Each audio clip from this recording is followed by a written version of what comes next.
So the Alliance Block team has come out to an interview where they go in detail in the future of Alliance Block, the Alliance Block token that's going to be airdropped, the Alliance Block airdrop in general, Alliance Block snapshot, and exactly what happened in that hack where Alliance Block went to absolutely nothing, right? So what is actually going on in the Alliance Block? The team answers all the questions and they go in depth on everything you need to know as an investor in Alliance Block. Before we get into the video, if you're new to the channel, guys, subscribe and hit the bell so you don't miss any of these updates. Also, if you're new to the channel, guys, let me know in the comment section down below if you're enjoying these videos on Alliance Block, and if you do want to see more update videos, prompt update videos like these on ALBT. With that being said as well, if you are trading crypto futures and you're looking for 0 fees when doing so, and also a 500 USDT bonus for trading your crypto, yes, you can use this 500 USDT to do your future trading. Well, then the link in the description and in the pinned comment should take you there. That is a referral link.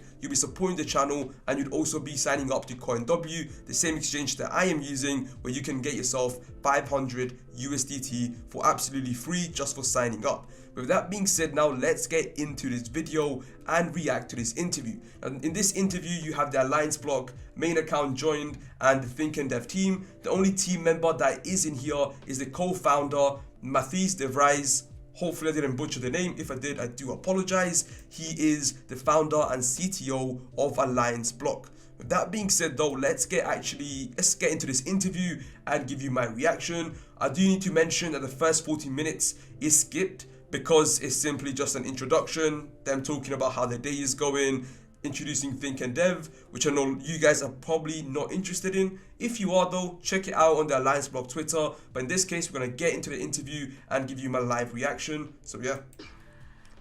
Thanks a lot, man. Okay. Thanks for the kind words. Yeah.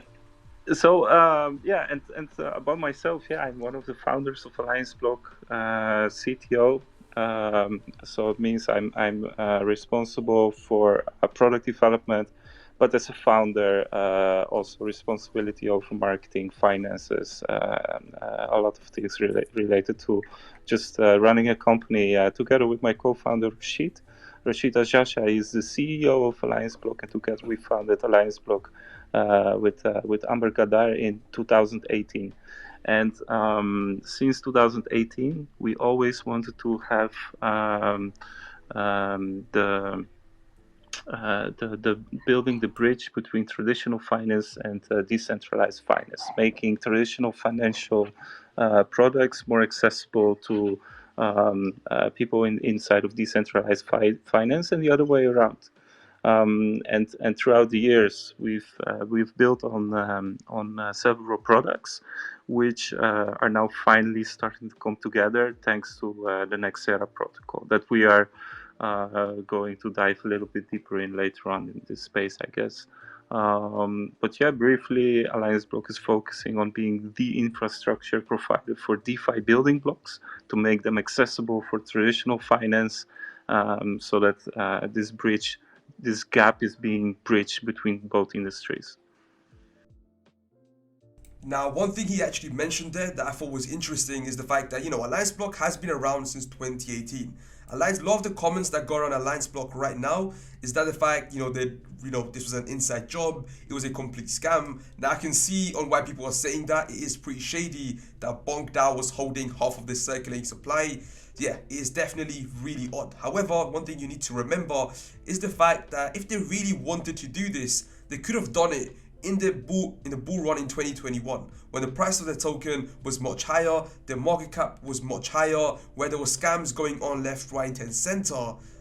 They could have done it there and the word wouldn't have been as loud as well. It makes no sense to do it now when all the eyes were on Alliance Block in a market where, let's just say, all of the people that were easily misled are gone. People right now in the crypto market are, let's just say, well interested and I've got some good knowledge on scams and so on, right? More than it was in the bull market. It makes no sense to do any sort of inside job or like any of these things that are being thrown at the team right now. In my opinion, it's a really odd take, and the fact they've been around since 2018, in my opinion, does prove that. Why now? Why 2023? doesn't make much sense. But you never know. It might be true, might be false. Who knows? I'm not gonna here to give you an exact answer.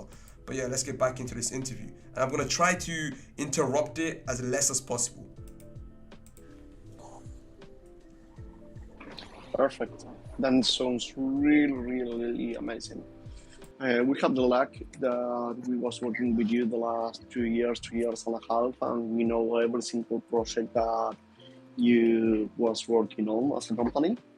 But the last day we heard about some problem that the people from Bonkudao has. Can you tell me how you figured it out that something was happening with Bonkudao? Yeah.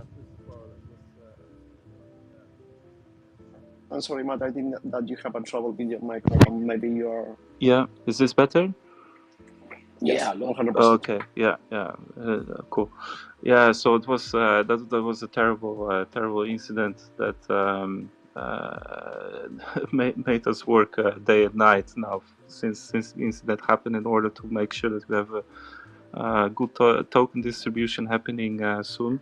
But yeah, the day that it happened was I saw a message in the Bonk Telegram group, which immediately put me on high alert. And this message was ultimately cascaded from the Hypernative team that reported some suspicious activity in our Discord, by the way.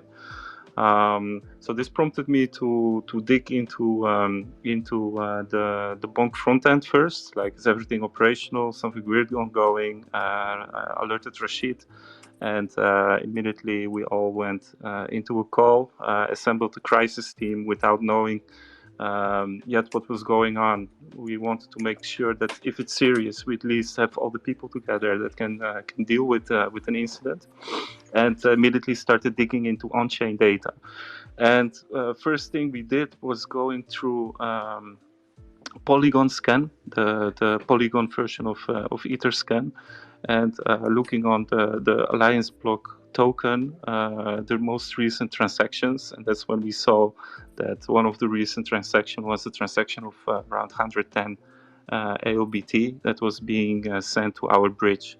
And from that moment on, we knew it was serious, and we started to immediately go into action and alerting exchanges and building the announcement to the community. It's super important to get that first impression and be quick about it. Blockchain doesn't forgive in that sense, you know. Transactions cannot be reverted. You cannot stop anything. So it's like super important that you acted quickly.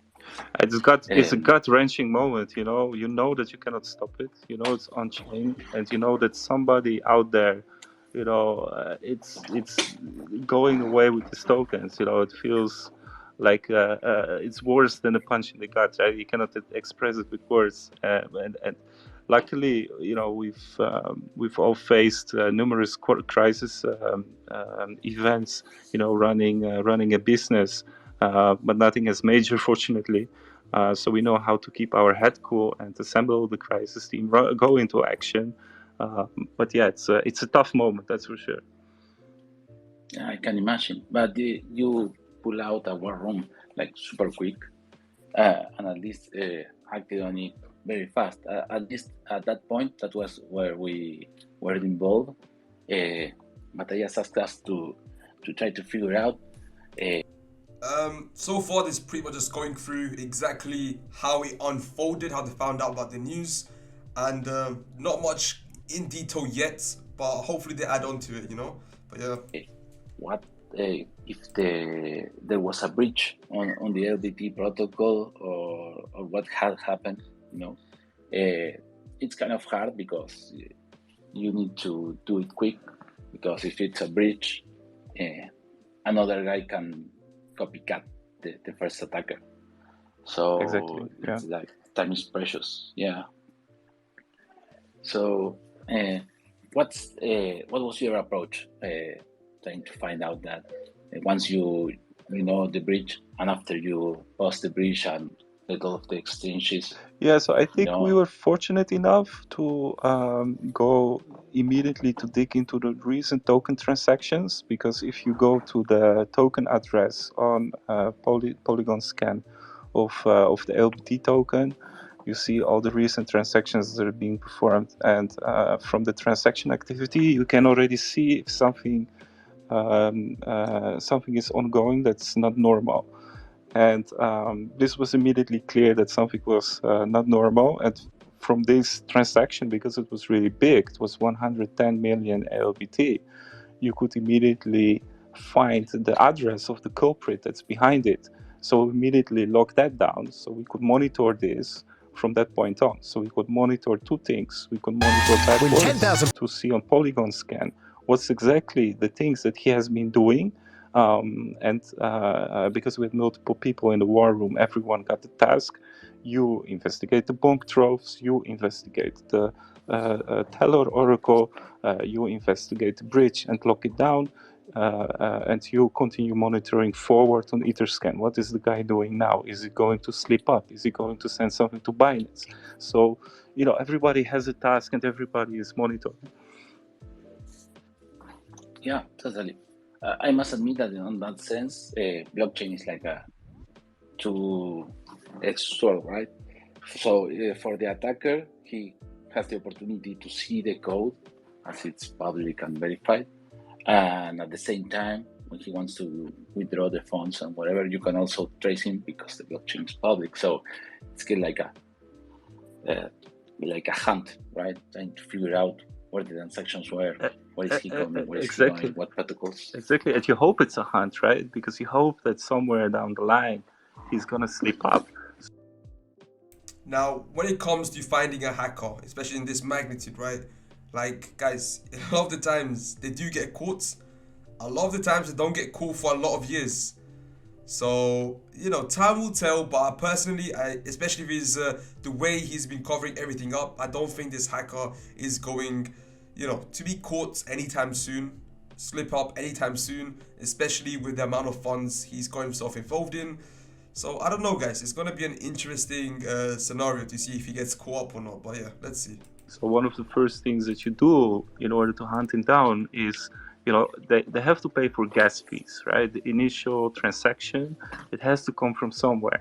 So you hope, you find a bridge transaction, you dig into it, and you hope that maybe somewhere it comes from an exchange. Unfortunately, it came from Tornado Cash. And once it comes from Tornado Cash, it's going to be near impossible to ever trace it back to a single wallet, unfortunately. Yeah, that was a bummer. I must admit that I was surprised how quickly you realized it was. The first step was that he breached from Polygon. When I saw that zero address to zero address, I thought that he was doing some kind of exploit in deploying a smart contract that self-destructed at the same time or something like that. So the fact that you realized it was the Polygon breach, that was like a very good tip. Yeah, like I said, we were fortunate to check out exactly the right transactions. And I think it makes sense if you feel that something is going on with regards to your token. It makes sense to investigate the token specifically if you see any large transactions. You know that there is the culprit. These wallets you need to investigate. Totally. Hey, does this change your opinion about Tornado Cash now that it's being used for doing some bad actions, or are you one of the people who think people should have privacy no matter what? Now, not that you guys actually care, but I'll give my thoughts on Tornado Cash. I think, the main reason of using Tornado Cash is for criminals, right? Now, look, of course, the availability to it being for everyone for, white hat reasons and black hat reasons, in my opinion, doesn't make it right. 90% of the time, it is for illegal reasons. It's for stolen funds, it's for laundering stolen cash. So I'm pretty much against it, but yeah, that's my personal thought. I do want to hear what they have to say about it. I mean, so it's a difficult and delicate topic to discuss. I really truly believe in privacy. And that's why also in our TIDV product, you only share the most necessary information that you have to share in order to participate in a process that requires TIDV. So for us, it's always been very important. So I think I will be one of the last to say we need to ban Tornado Cash in this regard. I think it's more, I would rather point fingers at exchanges, like shady small exchanges in countries with corrupt licensing systems, so that they can easily get a license to operate without any money laundering or AML checks for the exchanges that accept transfers that ultimately have a source from Tornado Cash. Because as long as these kind of exchanges accept a way out of crypto into fiat in order to spend the stolen funds, then Tornado Cash has a utility. You know, it has a utility to get away with it. And I don't think it's necessarily the fault of Tornado Cash. Like I said, it's more the fault of these kind of exits points that know very well what they're doing. Right guys, that brings us to the end of this part of the video. We're going to be posting a part 2 for the rest of the interview where they also answer questions. Link to that will be posted later today. Link to it will be in the description, or you can just check it out on the channel. Other than that, it's been by your Crypto Maxi. I'll see you guys next time. Take care.